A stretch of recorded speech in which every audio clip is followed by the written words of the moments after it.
자, 오늘 우리 에베소서 2장 19절에서 우리 22절 말씀을 가지고 행복을 설계해가는 복음 공동체다 라는 말씀을 가지고 말씀을 전할 때 정말 여러분 행복했으면 좋겠어요. 그죠? 자, 그래서 우리 옆 사람하고 한번 인사를 나누겠습니다. 집사님, 장로님, 권사님, 행복을 주는 사람이 됩시다 하고 우리 인사를 한번 나누겠습니다. 우리 행복을 주는 사람이 됩시다.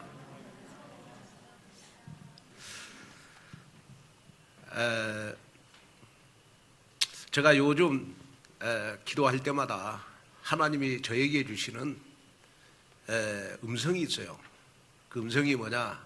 그러면 김 목사야, 네가 인생 태어나서 지금부터가 제일 중요하다. 이 음성을 자꾸 저한테 주세요. 그 말은 무슨 말이냐? 그러면 오늘부터가 내가 인생 태어나서 제일 중요하다. 여러분, 저는 그 말이 저는 하나님이 제게 주신 음성이라고 생각합니다. 여러분이 인생 태어나서 오늘부터가 제일 중요한 것입니다. 오늘 내가 무엇을 생각하고 오늘 내가 어떤 말씀을 붙잡고 내가 오늘 어떻게 신앙생활을 하고 어떻게 사느냐가 여러분 진짜 중요한 것입니다. 그러면 진짜 중요한 것은 뭐냐? 나는 오늘 행복하게 살고 있냐 하는 게 중요하잖아요.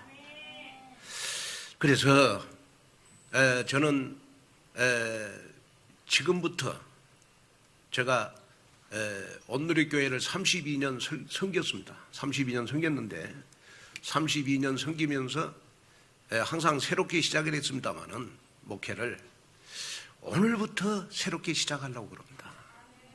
오늘부터 새롭게 시작을 하려고 그럽니다. 왜냐? 어젯밤에도 제가 하나님 앞에 기도하면서 제가 온누리교회를 32년 섬기면서 제일 힘든 시기가 지난 3년이었습니다. 지난 3년이었습니다. 무엇 때문에요? 코로나 때문에. 여러분, 아무도 없는 이 예배당에서 여러분 제가 혼자 설교를 했습니다. 설교를 해놓고 여러분 코로나 때문에 모일 수가 없으니까 설교를 해놓고요. 제가 이 기도실에서 1시간도 울고 2시간도 울 때도 있었어요. 왜? 여러분 이런 예배당을 사놓고 여러분 코로나 때문에 여러분 예배를 못 모이게 하니까 여러분 저 혼자 설교를 해놓고 이 기도실에서 제가요 여러분 1시간도 울고 2시간도 울었어요. 하나님 정말 예배 드릴 수 있도록 자유를 주십시오. 정말 예배가 너무 소중합니다. 예배가 너무 귀중합니다. 한 사람이 너무너무 귀중하고 소중합니다. 그러면서 제가 1시간을 울고 2시간을 울 때도 있었어요. 그러나 하나님이 이 모든 것 다 오늘 성가대 가사처럼 지나가게 하시고 이제는 앞으로는 코로나의 영향이 없을 것 같습니다. 그래서 내년 3월 달 되면 이제 코로나가 다 종식이 되고 여러분들 아마 마스크를 벗어도 되지 않겠냐. 그건 저 말이 아니고 세계 보건기구에서 발표한 것이거든요. 자, 그래서 여러분 오늘 저의 말로 듣지 말고 하나님의 음성으로 한번 들어봐라. 그 하나님의 음성이 뭐냐? 그러면 나는 이번에 40일 나를 살리는 집중에 내가 꼭 참여해야 되겠구나. 자, 10월 10일부터 11월 18일까지 여러분 위에 프랑카드 있잖아요. 나를 살리는 집중이 강단에서 김한권 목사의 말이 아니고 하나님이 내게 주신 음성이다. 그렇게 생각하고 여러분 나를 살리는 집중에 전 교인들이 참여를 했으면 좋을 것 같아요. 정말 참여가 어려우신 분들은요 하루에 성경 구절 여러분 한 구절이라도 묵상하는 실천이 있으면 좋겠고 한 단어 가지고 하루에 한 번씩이라도 기도하는 실천이 있었으면 좋을 것 같고 한 문장 가지고 여러분 강단에 선포되는 말씀 가운데 한 문장이라도 붙잡고 기도하는 여러분이 됐으면 좋겠어요. 그러면서 저는 40일 나를 살리는 집중을 제가 설계하면서 한 명 교회와 한 명 제자와를 실현시키는 우리 교회가 됐으면 좋겠다. 그리고 정말 40일 동안만이라도 여러분이 정말 우리가 공적인 예배에 성공했으면 좋겠다. 공적인 예배, 주일 낮 예배, 오후 예배, 수요 예배, 철야 예배, 이 공적인 예배 성공했으면 좋겠다. 그리고 40일만이라도 내가 정말 매일은 못 나와도 여러분 일주일에 한두 번이라도 새벽 예배 나와서 기도하는 실천이 있었으면 좋겠다. 하나님은 우리의 연약함을 아시고 우리의 부족함을 아시고 여러분 내가 실천하고 내가 결단할 때 하나님은 나를 여러분 지어가시는 줄로 믿습니다. 하나님은 나를 재창조해 가시는 줄로 믿습니다. 그 응답의 주역이 여러분이 됐으면 좋겠어요.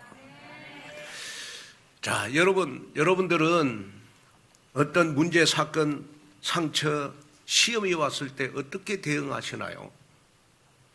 여러분 어떻게 대응해요? 자, 행복한 사람은 여러분 문제, 사건, 상처, 시험이 나에게 올 때 여러분 하나님의 말씀을 붙잡고 때를 기다리죠. 그러나 여러분 불행한 사람은요, 문제, 사건, 상처, 시험이 내게 왔을 때 나의 영적인 것이 다 분열이 돼요. 그래서 나의 영적인 침체 같다고 봅니다. 그럴 때 사단이 우는 사자처럼 내 생각, 마음 다 뺏어가죠. 그러면 여러분 신앙생활을 하면서 스스로 나에게 한번 질문을 해봐야 돼요. 나는 무엇 때문에 행복하냐? 나는 무엇 때문에 행복하냐? 창세기 3장에 정말 내가 성공하는 것 때문에 행복하냐? 아니면 창세기 6장에 물질 때문에 행복하냐? 창세기 11장에 나의 성공 때문에 행복하냐? 그러나 내가 성공하고 여러분 물질이 모아지고 내가 여러분 성공해서 행복한 거는 여러분 영원할 수가 없어요. 나 자신은 바벨탑처럼 여러분 언제 무너질지 모르는 거예요. 그러면 여러분들은 하나님의 자녀 아니겠습니까? 여러분들은 복음을 가졌죠? 그렇죠? 그렇기 때문에 여러분들이 다시 한번 나에게 질문해야 될 것이 뭐냐? 나는 오직 복음으로 행복한가? 이걸 한번 질문해 봐야 돼요. 여러분, 오직 복음으로 행복한 사람은요, 달세 살아도 행복해요. 오직 복음으로 행복한 사람은 여러분, 내가 못 배워도 행복한 거예요. 내가 복음으로 행복한 사람은요, 여러분, 어떤 환경이 가난하고 여러분 환경이 어려워도 여러분 복음으로 담난 사람은 여러분 복음 때문에 24시 행복하게 돼 있어요. 그래서 이스라엘 백성들은 400년 동안 노예 생활을 했는데도 여러분 모세는 이스라엘 백성들에게 여러분 행복을 주는 메시지를 했어요. 그 메시지가 바로 신명기 33장 29절입니다. 이스라엘이여 너는 행복한 사람이로다. 여호와의 구원을 너같이 얻은 백성이 누구냐? 그는 너를 돕는 방패시요 내 영광의 칼이시로다. 내 대적이 내게 복종하리니 내가 그들의 높은 곳을 밟으리로다. 아멘. 자, 여러분 이스라엘 백성들은 여러분 400년 동안 여러분 애굽에 종사를 하고 있는데도 이스라엘이여 너는 행복한 자로다. 여러분 모세는 이스라엘 백성들을 행복한 사람이라고 했어요. 그 이유는 여러분 과거에 애굽에 400년 동안 여러분 종살이 했지만은 노예 생활했지만은 너는 언약의 백성이 됐지 않냐? 너는 하나님의 백성이다. 하나님의 자녀라고 하는 이 사실만으로 너는 행복한 사람이다. 여러분 행복을 주는 메시지를 했잖아요. 여러분 내가 행복해야 여러분 가정도 행복하는 거예요. 내가 행복해야 나하고 관계된 사람들이 다 행복한 겁니다. 그래서 행복의 텔레파시를 여러분 내 가까운 사람들한테 우리는 전달을 해야 되잖아요. 그런데 여러분 창세기 3장, 6장, 11장의 행복은 여러분 영원한 행복이 될 수가 없어요. 오직 여러분 하나님의 말씀에 은혜 받아서 행복하고 오직 복음으로 행복해야 여러분 영원한 행복을 누릴 수가 있는 거예요.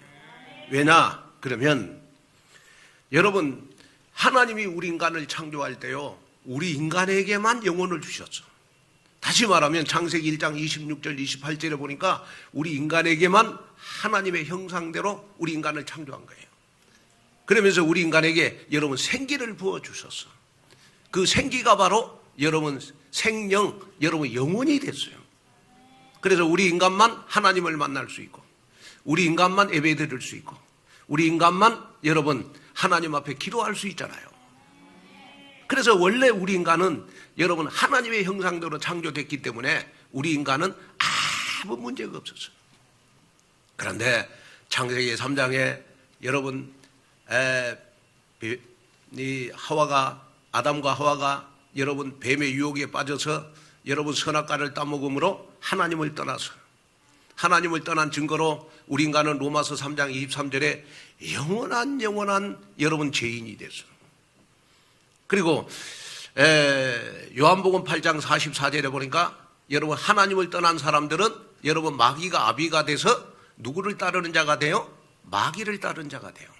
마귀를 따르는 자가 되다 보니까 내 운명 자체가 내 인생 자체가 여러분 12가지 문제 속에 빠져요. 그래서 우울증, 불면증, 여러분 인생 문제, 여러분 5만 가지 때만 가지 문제를 다 내가 머리에다 안고 인생 살아가요. 그런데 어느 날 로마서 5장 8절에 하나님이 나를 사랑하셔서 하나님이 나를 사랑하는 증거 중에 증거가 뭐냐? 나를 위해서 하나님이 그리스도를 이 땅에 보내주셨어. 그래서 여러분 요한복음 1장 14절에 예수님이 여러분 말씀대로 나에게 오셔서 예수님이 말씀대로 나에게 오셔서 여러분 십자가에서 요한복음 19장 30절에 여러분 내 인생 10,000가지 문제를 다 끝내셨어요. 그러면서 요한복음 1장 12절에 여러분 나를 하나님의 자녀로 삼아주셨어. 하나님의 자녀가 됐다는 말은 무슨 말이에요? 하나님을 따르는 자가 됐다. 하나님의 말씀을 따르는 자가 됐다. 하나님이 나와 함께 일하신 자가 됐다 이 말이에요. 그래서 저와 여러분들은 하나님의 자녀된 것만으로도 우리는 여러분의 행복한 자가 돼야 되는 것이다. 그래서 하나님이 나를 여러분 축복해 주는 기준이 뭔 줄 아세요? 내가 헌신 많이 하고 내가 헌금 많이 하고 내가 뭘 잘하고 내가 똑똑하고 겸손하고 배려하고 그래서 하나님이 나를 축복하는 게 아니에요. 물론 축복도 하시겠지만은 하나님이 진짜 축복해 주는 근본과 기본이 뭐냐? 그것은 바로 여러분 요한복음 1장 12절에 내가 하나님의 자녀이기 때문에 하나님이 나를 축복하는 거예요. 그래서 여러분 하나님의 자녀는 다 누구든지 행복자가 될 수 있고 하나님의 자녀는 누구든지 다 여러분 하나님으로부터 여러분 축복을 받을 수 있다. 그래서 여러분이 생각을 하셔야 돼요. 마귀를 따랐던 내가 말씀을 따르는 자가 됐고 내가 언약을 따르는 자가 됐고 내가 정말 이 시대에 정말 세계복음화 속에 있는 이 언약 속에 내가 있는 그 인생 자체만으로도 나는 행복한 사람이 그러구나. 여기에 여러분 다 결론이 나야 돼요. 그래서 정말 저는 여러분들이 어떤 장소 어떤 곳에 있을지라도 여러분 행복한 여러분이 됐으면 좋겠다. 아멘. 그래서 저는 여러분들에게 부탁을 드리고 싶은 거 있어요. 그게 뭐냐 그러면 여러분 진짜 우리는 하루하루 행복하게 살아야 돼요. 제가 어떤 요렇게 책을 읽어봤더니 그 내용이 나오더라고. 보니까 젊었을 때는요 사람이 야망도 있고 여러분 잘나면 잘난 대로 조금 표시도 나고 여러분 그렇지만은 이제는요 인생요 60대 넘어가면 잘난 사람이나 못난 사람이 똑같아. 그래서 여러분 인생 딱 60대가 되면요 잘 배우는 사람이나 못 배우는 사람이 똑같다. 그리고 인생 70대가 되면 돈 있는 사람이나 돈 없는 사람이나 똑같다. 그 다음에 80대가 되면 집 있는 사람이나 집 없는 사람이나 똑같대. 왜? 80대가 되면 잠이 안 오니까. 그리고 90대가 되면 아무리 잘난 사람, 똑똑한 사람, 과거에 대통령을 한 사람이라도 90대가 되면 죽을 날만 기다린다. 여러분, 그거 인생이잖아요. 그 인생이에요. 그러면 내가 여러분 정말 하루라도 행복할 때가 언제냐? 그러면 젊었을 때 행복하게 사는 게 좋은 거예요. 그러면 연세 많으신 분들은 어떻게 하면 되느냐? 그러면 여러분 내가 천국 갈 때까지 내 나름대로 여러분 행복을 찾는 여러분 플랫폼을 만들어 가야 돼요. 그래서 오늘 제목이 뭐죠? 행복을 설계해가는 복음 공동체가 되자고요. 그 날마다 내 나름대로 여러분 행복을 설계해가는 그러한 여러분들의 인생이 됐으면 좋겠습니다. 그래서 하나님 앞에 최고로 응답과 축복을 받는 그러한 복음 공동체가 되시기를 주님의 이름으로 축원을 드립니다. 자, 그러면 첫째로 우리는 권속의 복음 공동체라는 것입니다. 자, 에베소서 2장 19절 한번 읽어볼까요?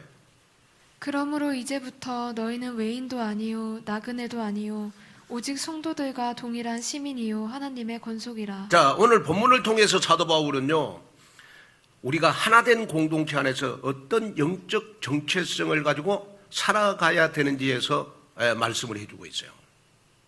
여러분, 이방인 출신 성도들은 이제는 더 이상 내가 외인이 아니다, 이제는 나그네가 아니다, 나는 이제 하나님의 권속이다.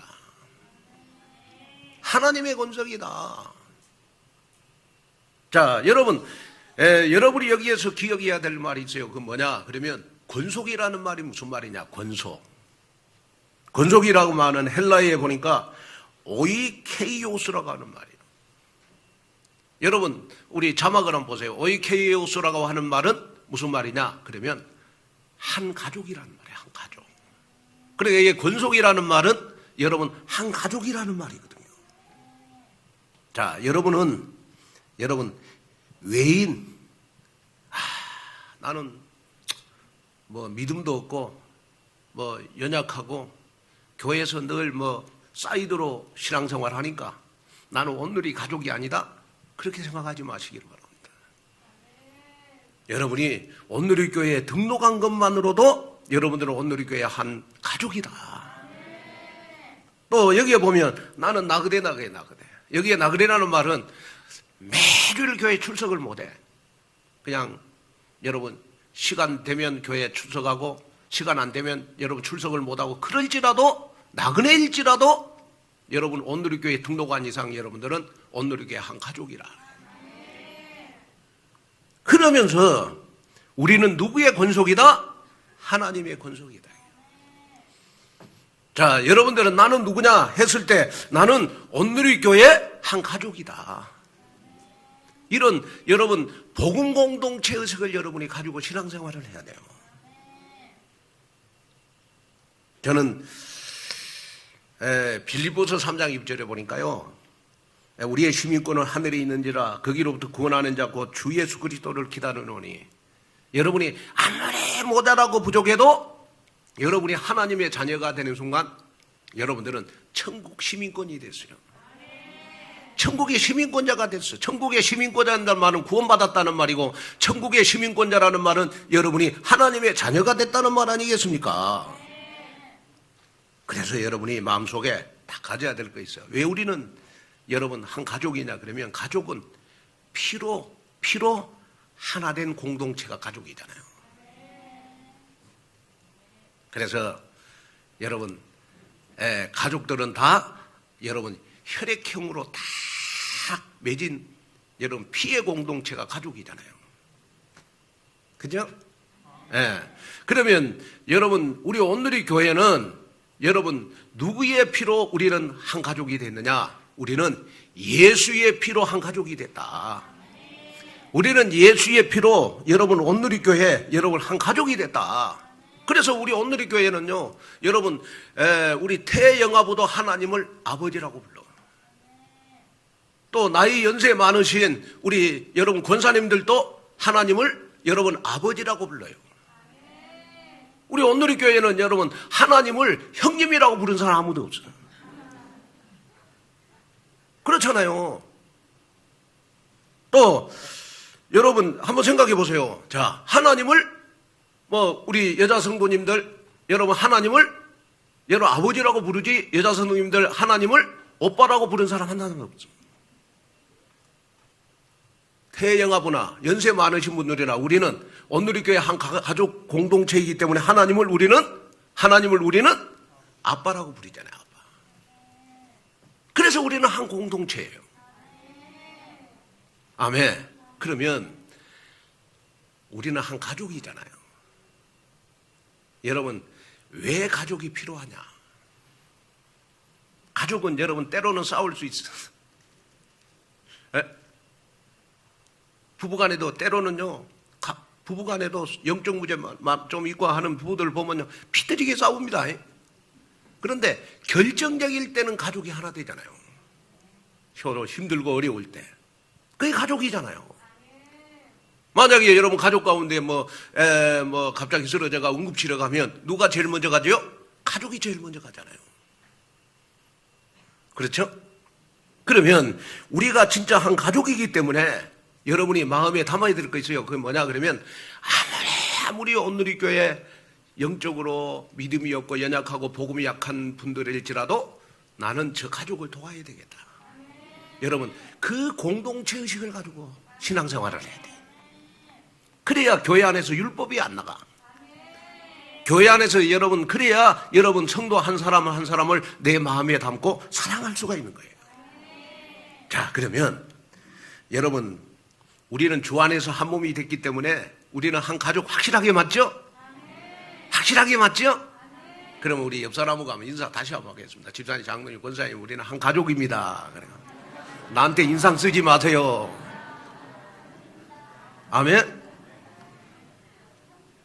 나를 위해서 웃어주세요. 왜? 한 가족이기 때문에 여러분 가족을 쳐다보고 기분 나쁜 사람이 있어요?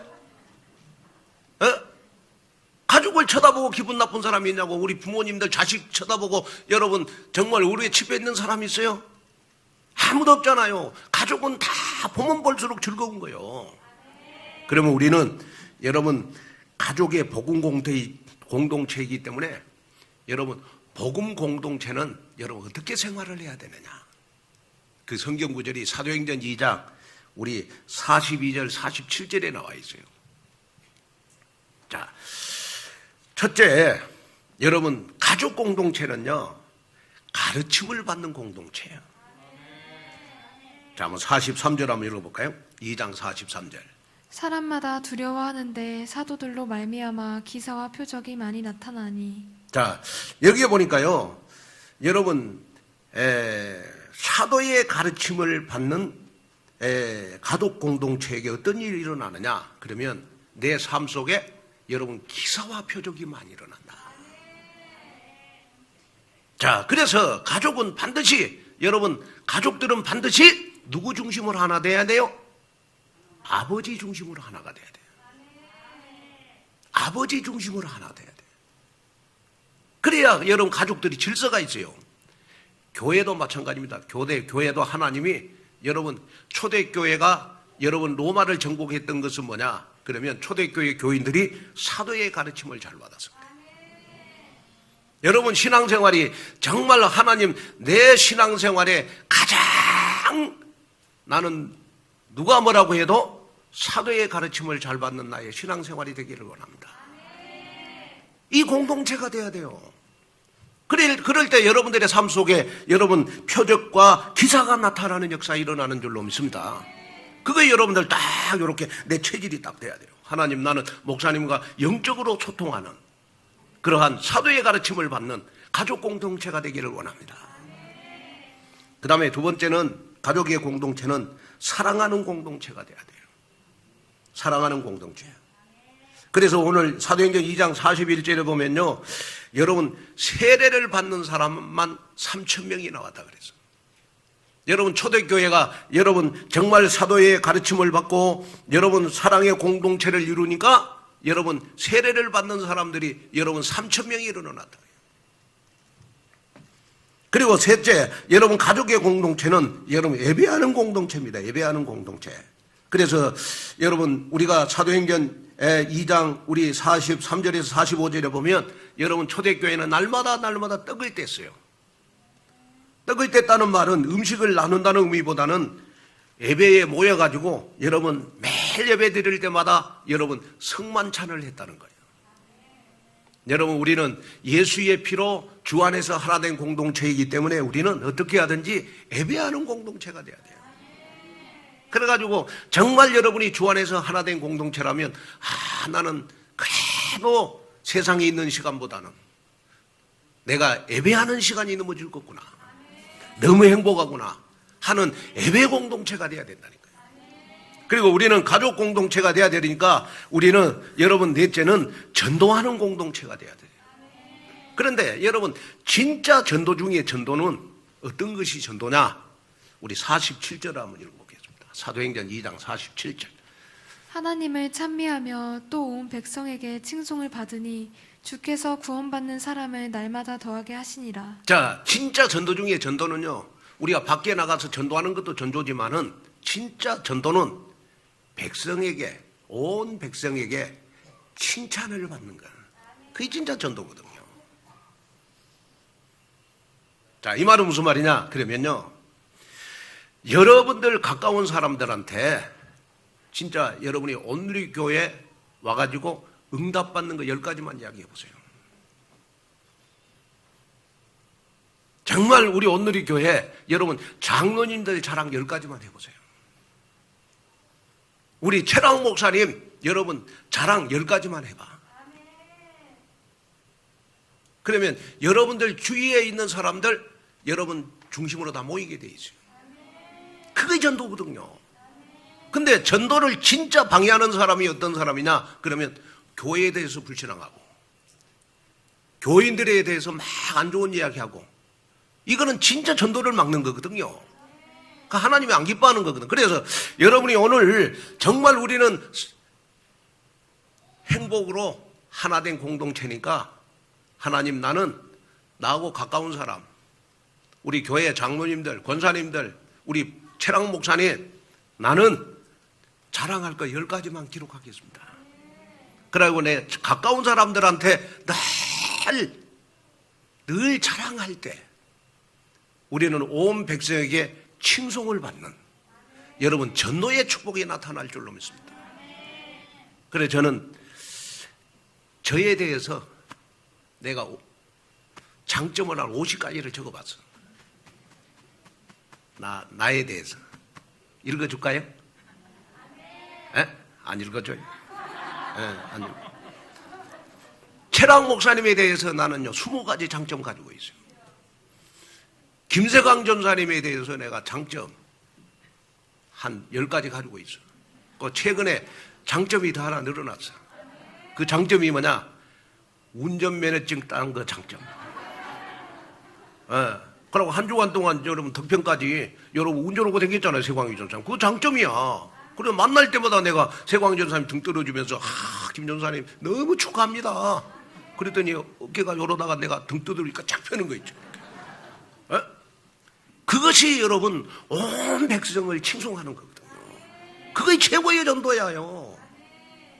여러분 예를 들어서 여러분이 한번 보세요. 밖에 나가서 여러분 전도하는 것도 좋지만은 여러분 날마다 여러분이 온누리 교회를 자랑하는 거예요.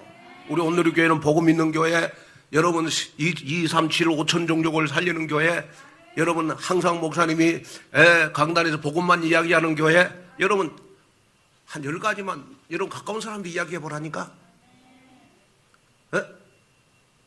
그러면 저절로 여러분들 중심으로 모이게 돼 있어요.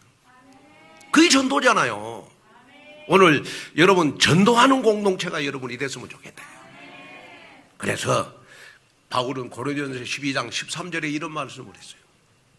우리가 유대인이나 헬라인이나 종이나 자유인이나 다 한 성령으로 세례를 받아 한 몸이 되었고 또 다 한 성령을 마시게 하셨느니라. 자, 여기 보니까 여러분 한 몸, 한 성령, 여러분 성령을 마시게 하셨느니라 그랬어요. 한 몸, 한 몸. 저와 여러분들은 누가마라고 해도 여러분은 한 몸이 됐어. 그래 우리는 힘들 때 같이 여러분 힘을 주고 정말 내가 행복할 때 힘없는 사람들에게 여러분 행복의 복음으로 행복을 주는 그러한 한몸된 지체의식을 우리가 가져야 될 줄로 믿습니다. 그래서 하나님의 권속의식을, 가족의식을 가장 잘 가진 교회가 바로 여러분 초대교회입니다. 초대교회. 그래 초대교회는 여러분 네 거이 내 거이 없었어요. 서로 물건을 통용해서 돈 많은 사람들은 가난한 사람들을 도와주고 가난한 사람들은 또 돈 많은 사람들을 위해서 기도해주고 그러면서 여러분 서로 가족 공동체로서 여러분 정말 가장 잘 세워진 교회가 여러분 초대교회가 돼요. 그런데 그 초대교회가 여러분 그 막강한 여러분 로마를 정복했잖아요. 아멘. 저는 우리 한국에 한 6만 5천 교회 가운데 우리 온누리 교회가 가장 가족 같은 복음 공동체가 됐으면 좋겠습니다. 아멘. 그래야 우리가 강북도 살리고 수도권도 살리고 우리 남양주 구리 여러분 우리 강북 지역을 살리는 대표적인 교회가 바로 온누리 교회가 돼야 되는 것이다. 그래서 여러분 한 단어 우리 온누리 교회는 바로 복음 공동체인데 행복을 설계해가는 복음 공동체가 온누리 교회구나. 이걸 여러분 마음속에 깊이 담는 그런 한 주간 되시기를 주님의 이름으로 축원을 드립니다. 그 다음에 둘째는 우리는 여러분 하나님의 성전의 복음 공동체입니다. 자, 에베소서 우리 20장 22절까지 한번 읽어볼까요? 너희는 사도들과 선지자들의 터 위에 세우심을 입은 자라. 그리스도 예수께서 친히 모퉁이 돌이 되셨느니라. 그의 안에서 건물마다 서로 연결하여 주 안에서 성전이 되어가고 너희도 성령 안에서 하나님이 거하실 처소가 되기 위하여 그리스도 예수 안에서 함께 지어져 가느니라. 자, 여기에 보면 자 여러분이 마음속에 딱 담아야 될 거 있어요. 그 뭐냐 그러면 저와 여러분들은 하나님의 자녀 되는 순간 고린도전서 3장 16절에 우리는 하나님의 성전이 됐다. 하나님의 성전된 증거 중에 증거가 뭐냐?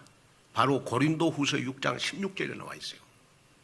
하나님의 성전과 우상이 어찌 일치가 되리요? 우리는 살아계신 하나님의 성전이라. 이와 같이 하나님께서 이르시되 내가 그들 가운데 거하며 두루 행하여 나는 그들의 하나님이 되고 그들은 나의 백성이 되리라. 자, 여기 보니까 하나님의 성전이 된 사람의 특징이 있어요.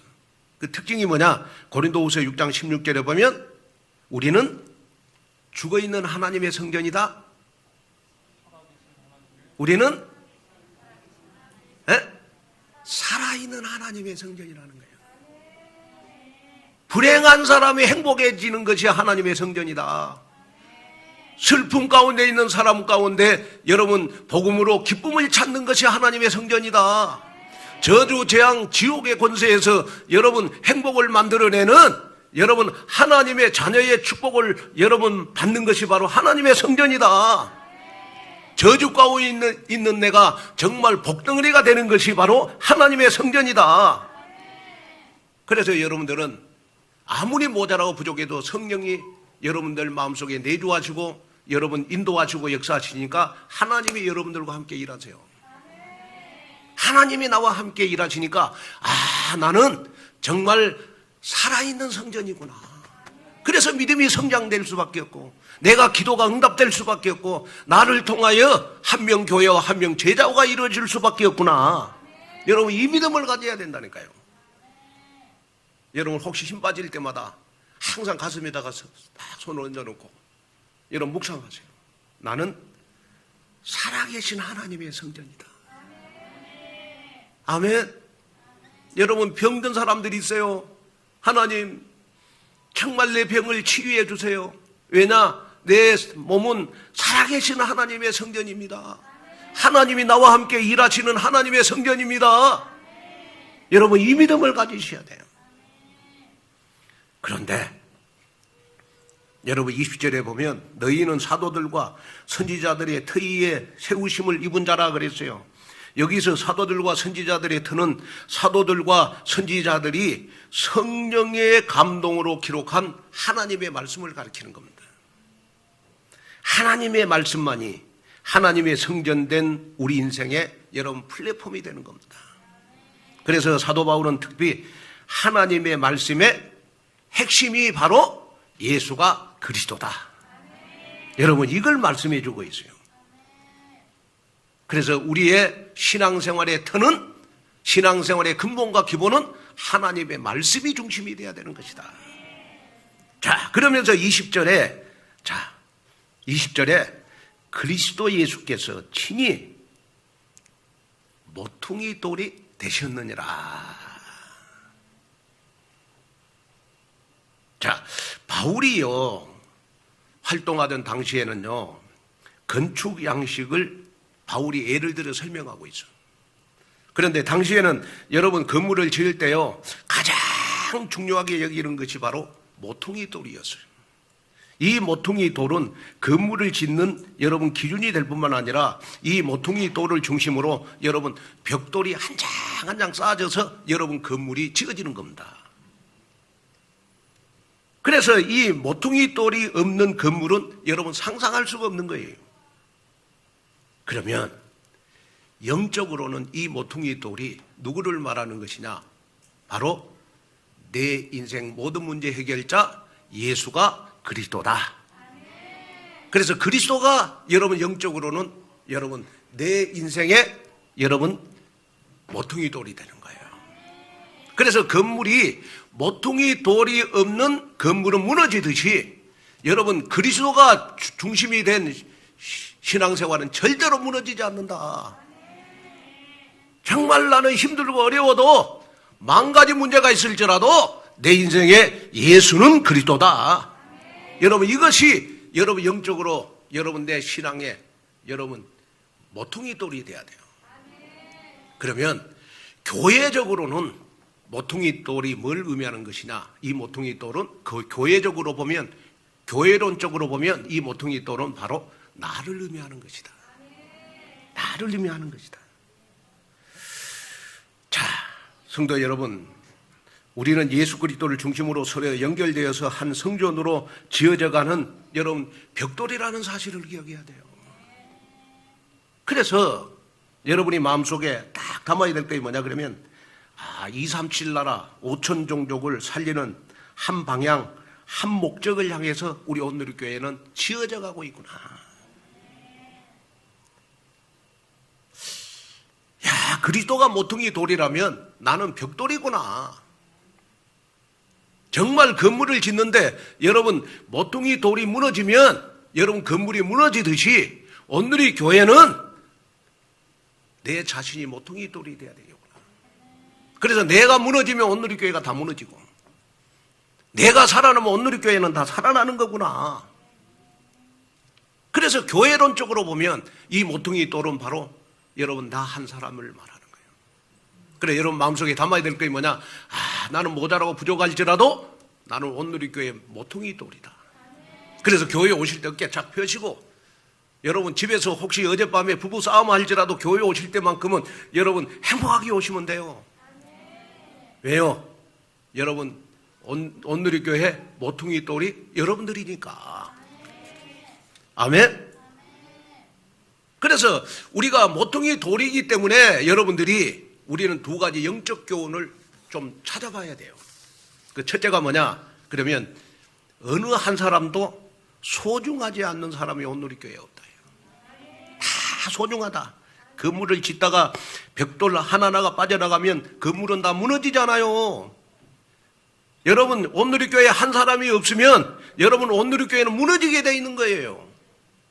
그래서 여러분이 마음속에 딱 담아야 될 것이 뭐냐? 나는 모자라고 부족할지라도 온누리교회에서 가장 가치 있는 모퉁이 돌이구나. 이거 여러분 마음속에 담아야 돼요. 그 다음에 둘째로 우리 모두가 아직은 불완전한 존재라는 거예요. 모퉁이 돌이지만은 나는 불완전한 존재다. 그래서 신학적으로 표현하면 나는 지금 성화되는 과정이구나. 쉽게 설명하면 우리는 주님 앞에 우리는 천국 갈 때까지 나는 공사 중이다. 자, 한번 따라합시다. 나는 공사 중이다. 여러분 이걸 마음속에 여러분 담으셔야 돼요. 제가 어떤 요렇게 그 먹골역 쪽에 큰 건물을 짓더라고.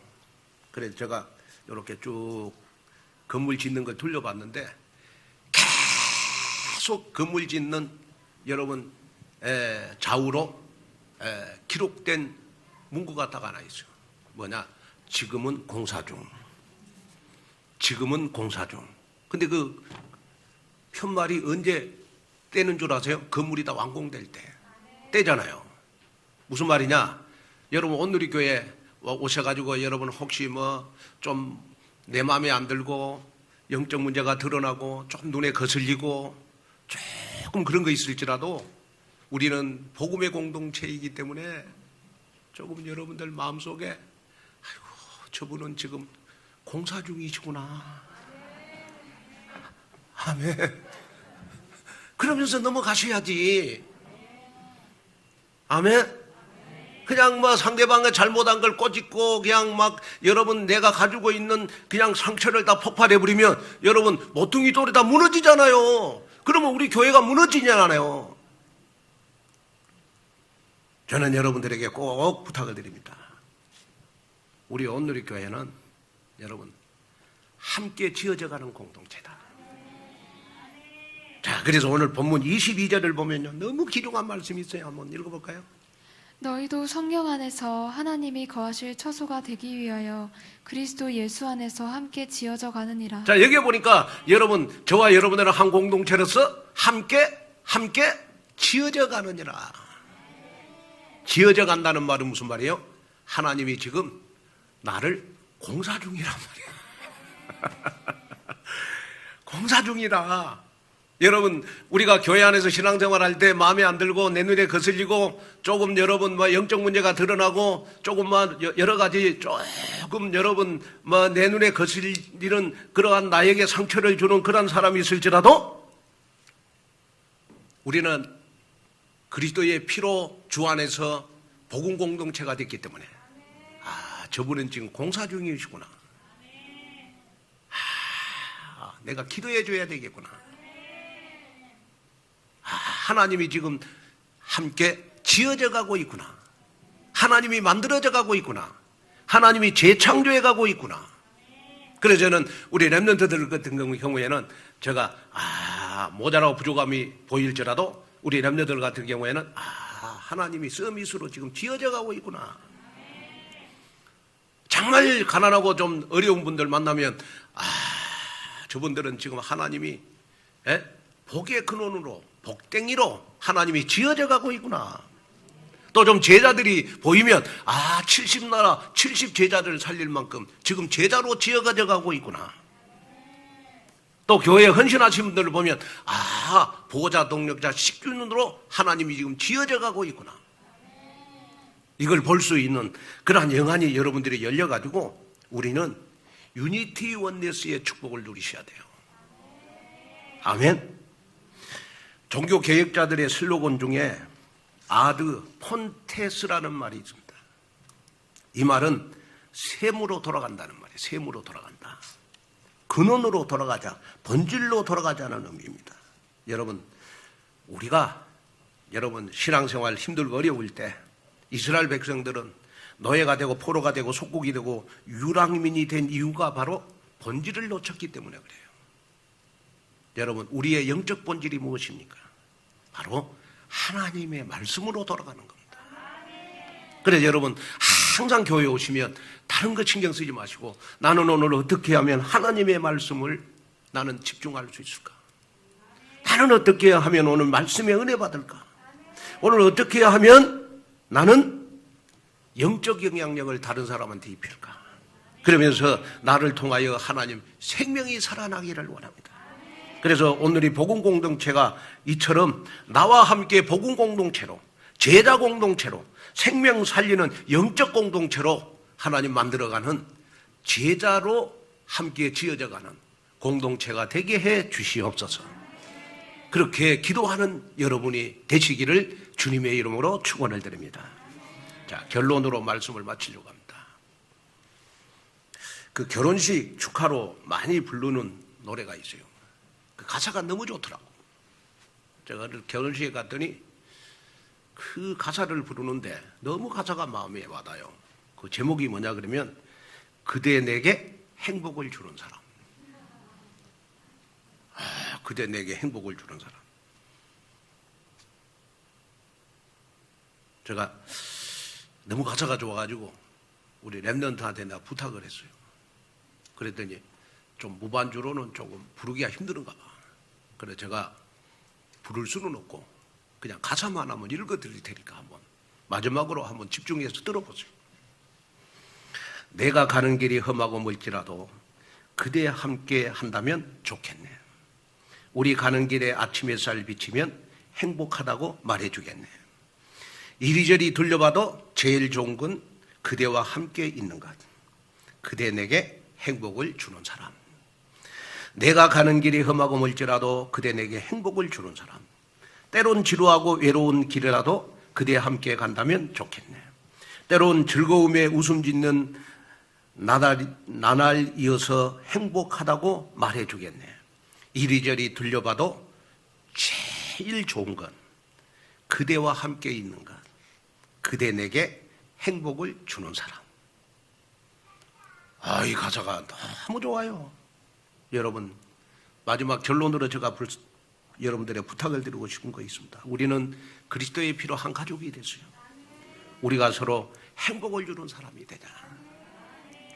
같이 있는 것이 행복하고 함께 있는 것이 너무 좋고 좋아서 여러분 정말 행복을 주는 사람이 되어져서 그 사람에게 보좌의 축복이 임하고 성삼위 하나님의 능력이 임하고 그 사람 삶 속에 정말 하나님의 나라가 임해서 정말 복음 공동체의 축복을 누리면서 40일 나를 살리는 집중에 237 치유 서밋으로 뚝서는 귀한 집중의 시간이 이번 40일 나를 살리는 집중의 시간이 되시기를 주님의 이름으로 축원을 드립니다.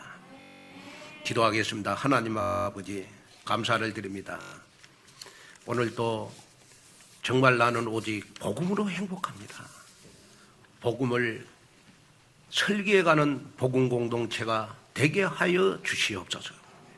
아무리 모자라고 부족할지라도 나 한 사람이 온누리교회 모퉁이 돌이라는 걸 기억하소서. 하나님, 내 한 사람이 너무 귀중하고 내 한 사람이 너무 소중하구나 하는 걸 깨닫는 귀한 시간 되도록 축복해 주옵소서. 예수님의 이름으로 간절히 기도하옵나이다.